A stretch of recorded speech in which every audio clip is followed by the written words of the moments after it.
Chinese influencers clash with Paris hotel over flag dispute. Magnitude 5.4 earthquake strikes Northeastern, Taiwan. Accounting error sparks controversy over Wen-je's campaign spending. WHO declares Mpox a global public health emergency. Indian doctors stage nationwide strike. Germany investigates possible sabotage at military barracks.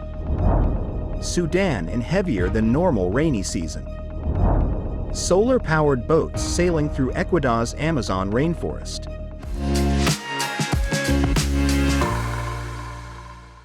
Hello, I'm Johnny. Thank you for joining us on Funday News. It's Friday, August 16th, and here are your top stories. And for today's Taiwan news, a team of mainland Chinese influencers from TikTok recently stayed at the Evergreen Laurel Hotel in Paris and found that the hotel refused to display the Chinese national flag alone. The influencer confronted the hotel, and as a result, major Chinese platforms have removed the hotel from their booking options. Mainland Affairs Council spokesperson Wen-je commented, using nationalism to interfere with business and gain traffic won't make China great. It will only increase international resentment. A magnitude 5.4 earthquake struck northeastern Taiwan yesterday evening. Taiwan's Central Weather Bureau measured it at 5.7. According to the U.S. Geological Survey, the epicenter was located 44 kilometers southeast of Yilan County with a depth of 11 kilometers. The vertical shaking lasted longer than usual. There's public skepticism over $960,000 NT spent on lunchboxes by People's Party Chairman Wen-je during his campaign. The party clarified that two receipts were found, one for $110 NT on September 7th, 2023, and another for $960 NT on January 7th, 2024, but were mistakenly recorded as $960,110 NT. The WHO on Wednesday declared Mpox a global public health emergency for the second time in 2 years, following an outbreak of the viral infection in the Democratic Republic of Congo that has spread to neighboring countries in Africa.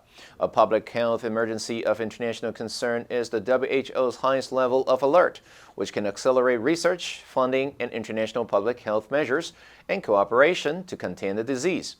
Earlier this week, Africa's top public health body similarly declared Mpox an emergency after warning that the viral infection was spreading at an alarming rate. More than 17,000 suspected Mpox cases and 517 deaths have been reported on the African continent so far this year, a 160% increase compared to the same period last year. Cases have been reported in 13 countries. Mpox has two distinct viral clades, I and II. Both versions can spread through close contact with an infected person or via direct contact with infected animals or contaminated materials. The outbreak in Congo began with the spread of Clade I, a strain that is endemic in Central Africa and known to be more transmissible. Clade I can also cause more severe infections. Previous outbreaks have killed up to 10% of those infected.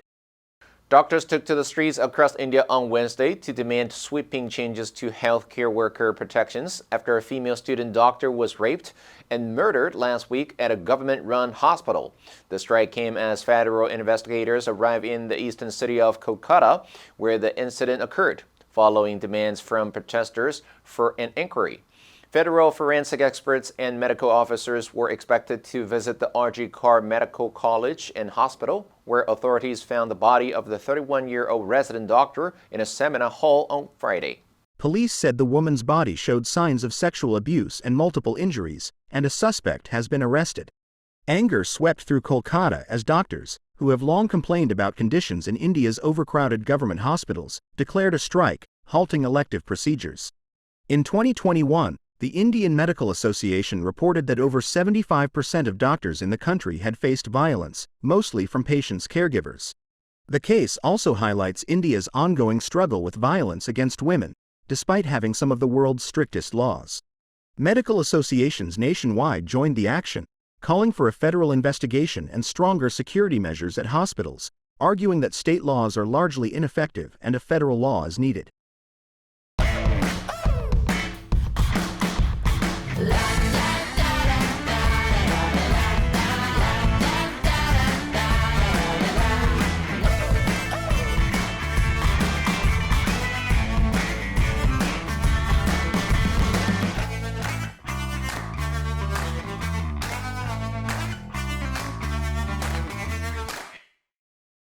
Germany's defense ministry said investigators are looking into suspicions of unauthorized entry and possible sabotage at a major military barracks in Western Germany.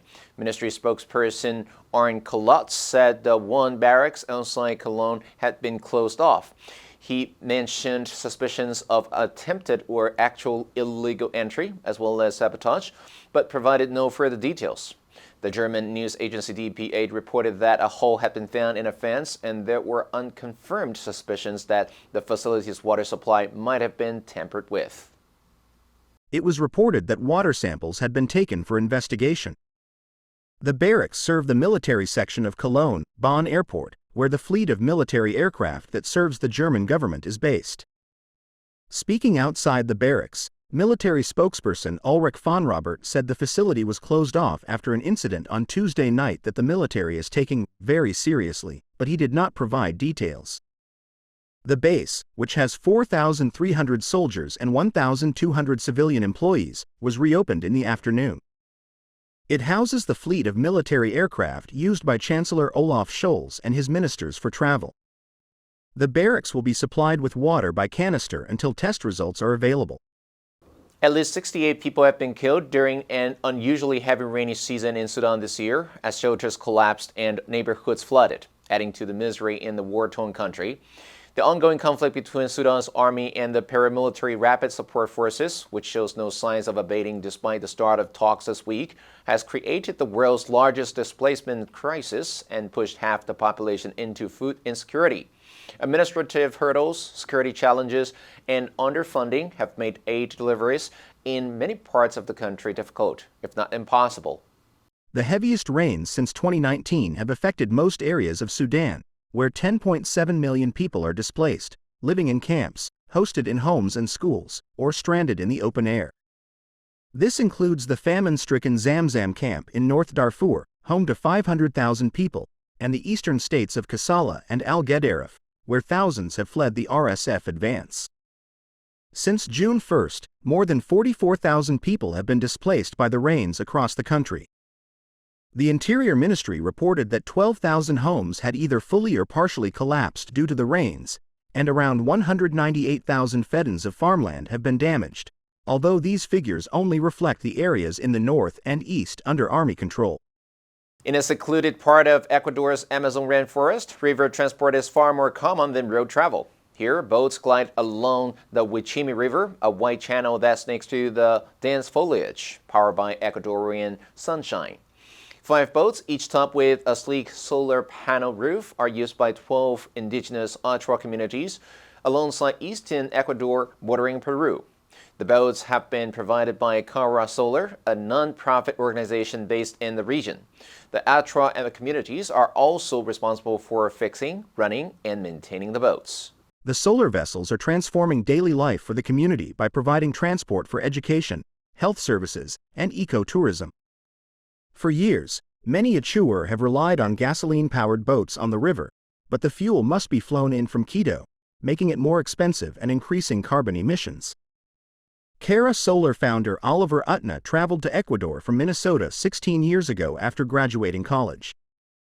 While working at an Achuar-owned local business in a remote Amazon community, he witnessed the difficulties people faced in accessing basic resources such as electricity and transportation. It was then that Utna realized the potential of using technology to conserve Achuar territory and culture. The answer for yesterday was A, alternative. An alternative venue for the concert is being sought. Did you answer correctly? Now let's delve into the news of WHO declares Mpox a global public health emergency. Number 1, outbreak. 战争或疾病的爆发. The outbreak of the flu in the city caused widespread concern among the residents. Number 2, contain.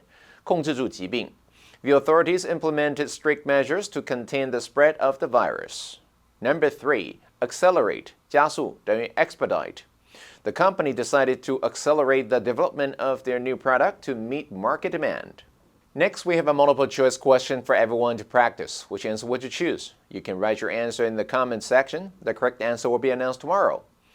And that's all for today's Funday News. Be sure to tune in to Funday News from Monday to Friday and click the link below to join Funday for free. I'm Johnny Wu, your host. I'll see you next time.